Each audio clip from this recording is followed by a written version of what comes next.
going on, everybody? My name is Big B. You're listening to Native Americana Audio Cafe with Keith Secola. Yeah. Welcome to Cafe Native Americano, and you're one of our first guests, and so we're going to start rolling this out, and kind of like our view into the living room was cross country, asking artists how they're coping and any kind of inspiration or song. So how are you doing today? I'm doing good, man. I'm living the dream and just trying to stay 6 feet away from people, washing the hand sanitizers. I'm an essential worker though, so I've been at work every day and just trying to get information to the public, man. How's Warm Springs? Is the people up there? How are they coping? How are the minds and the people's psyche? You know, it's we've been through a lot here in Warm Springs. We had a water crisis last year where infrastructure literally had to be replaced. So we had to boil water 3 minutes before you could use it to cook, wash your dishes, brush your teeth, all that kind of stuff. So we're kind of used to disasters, you know what I mean? And we kind of come together collectively and help each other out. And I work at the radio station, so we're kind of like an information center, like an inbound call center, you know, what's open, what's not. And so, yeah, man, we're doing okay so far. We got a lot of people donating food to different elders. We have, telemedicine for the clinic now. We have just different things setting up, and we're kind of used to being altered a little bit. So we're doing all right, man.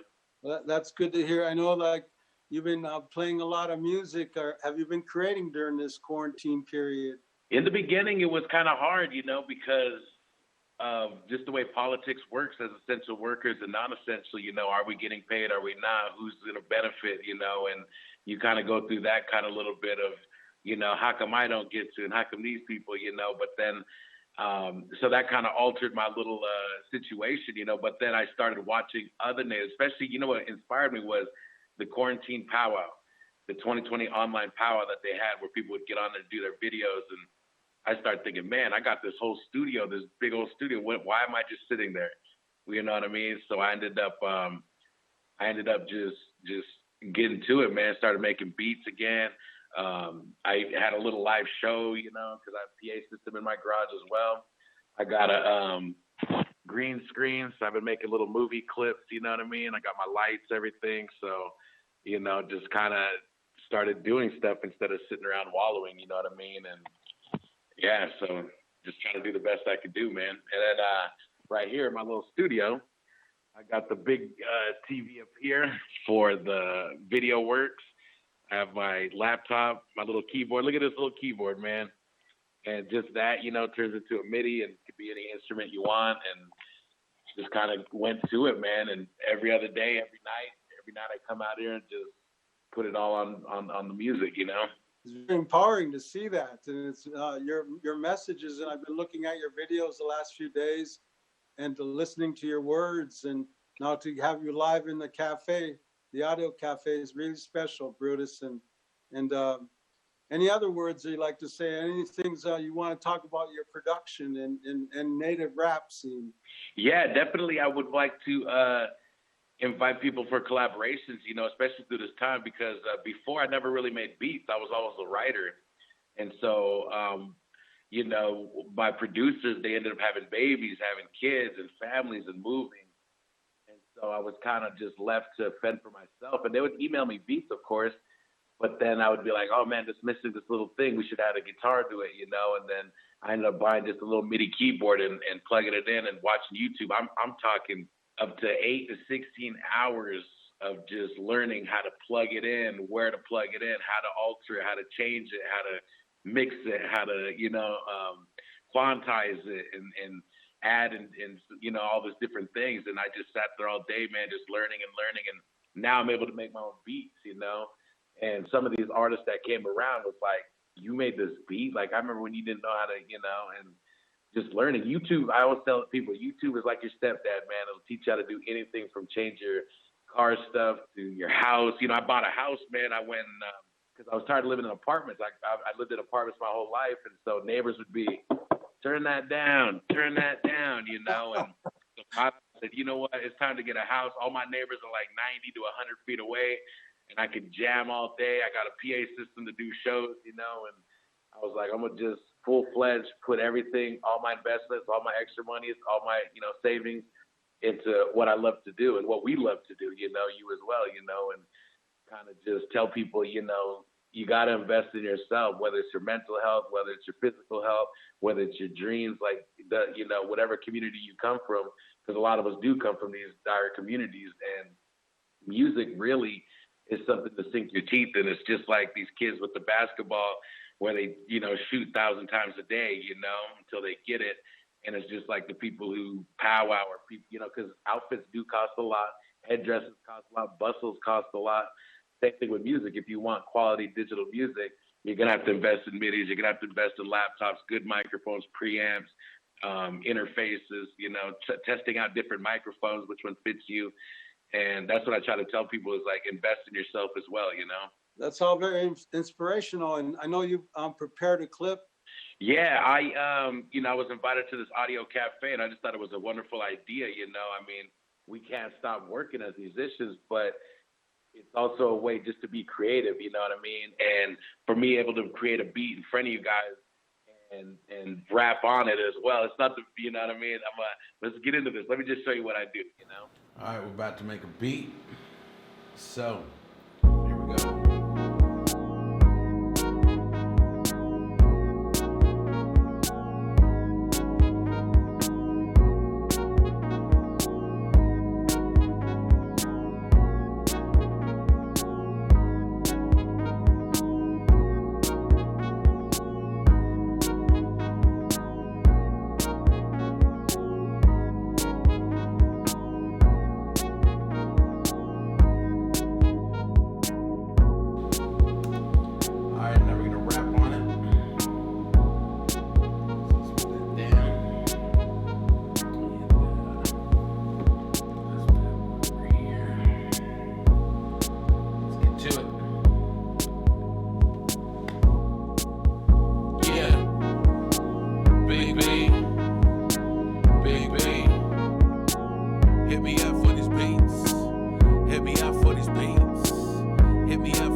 All right, I think that's pretty good, man. Big B, tell me about your records and how long you've been recording and where can we get your stuff?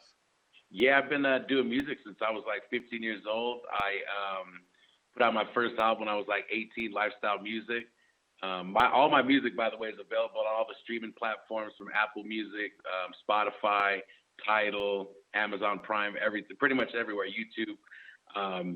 But I have 6 albums out. My first album is Lifestyle Music. It came out when I was like 18, 19. I got another album called Big Inspiration. I got an album called Here Today, Big Tomorrow, double feature. And Savage on the Moon. Savage on the Moon, you guys got to listen to that album. That's the one with the green screen video in there, Standing Rock. And then the Bullying Video, Deep End. And then I just released the album December 25th during Christmas called Big. And so all those are available on all the streaming platforms. I also have a documentary out on YouTube. You just type in Brutus Baez More Than Music, and all my videos and all that kind of stuff is available as well. So do check it out, support. You know, the streaming is the way we get money now. My first album, man, I'm going to tell you right now, I made $10,000 off my album. 1,000 copies at $10 each. People don't buy CDs no more. Cars don't come with CDs no more. You know what I'm saying? So my last album, I printed up 100 copies and only sold 40, $400. So the way the dynamics of the music has really changed, you know what I mean? Like now it's really about the streaming versus CDs. Luckily enough, Indians still listen to CDs due to POW music. So we'll once in a while get some money in there, but for the most part, it's live musicians and streaming, man. That's the way to go, you know? Shout out to KBFT, all my family out there in Minnesota. Shout out to George. Shout out to Tony. You know, we're on Radio Family, KWSO. Shout out to NPM, Native Voice One, everybody out there, Quantic Broadcasting. You know, I used to have a show, Groove Central Radio. I got fired. It's all good, though. It was my fault, you know what I mean? But we're bringing back syndicated radio for sure. And say a good friend of mine, Quiltman, if you ever see him up there, give a warm Springs welcome. Definitely. In fact, you know, I got to tell you something too, Keith Secola. I met you in 2007 at Niagara Falls, Nammy's, New York. You and your daughter. I just recently seen a picture of me, you, and your daughter at the Nammy's that year. You know what I mean? So we ran around back in the day, man. And shout out, yeah, definitely so cool. Throw it in the Dropbox. So run that through on this program. For sure, for sure. Also, good luck with all the work you guys are doing, and shout out to all the artists out there that's during quarantine time really putting the effort to putting out quality stuff. You know, shout out to you guys. You know, you're an inspiration to us. Thank you, brother. Miigwech, Gigawa, man. Oh, hey.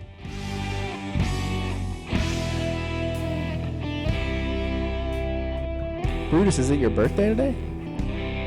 Absolutely. Oh my gosh. Keith, is it possible to get like a birthday song? Oh my God. I'm going to mute myself. Go for it, you guys. To Big B. Happy birthday. Happy birthday, dear Brutus. Happy birthday to you. Happy birthday, champ. All right. I appreciate that, man. I appreciate coming from a legend. Thank you.